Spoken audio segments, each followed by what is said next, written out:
Lola ni Carlan, kakaawa daw ngayon at tila nga daw pabalik-balik ngayon sa hospital ang kanyang lola. Ano nga ba ang dahilan? So bago natin ipagpatuloy ang ating pag-support today's video, kung bago ka pa lang sa akin channel, please subscribe po, like, and pakit na rin po natin guys ang notification bell upang ma-update po tayo tuwing ako pinag-upload patungkol sa Team Kalingap. So supportan din po natin ang buong Team Kalingap, itong si Kalingap Rab at Kuya Bal.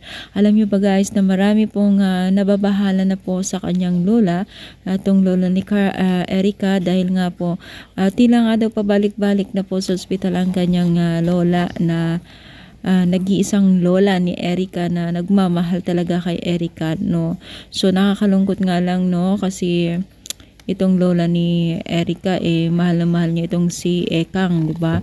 Kaya naman po ay talagang naramdaman din po ang mga netizens kung gaano niya kamahal itong si Erica. Bagamat po marami pong medyo nalulungkot dahil nga daw po ay tila lumayo na po itong si Erica sa kanila, So ngayong okay na daw ang buhay niya, maraming nagsasabi na tila hindi na daw naaalala ang kanyang mga lola at lolo.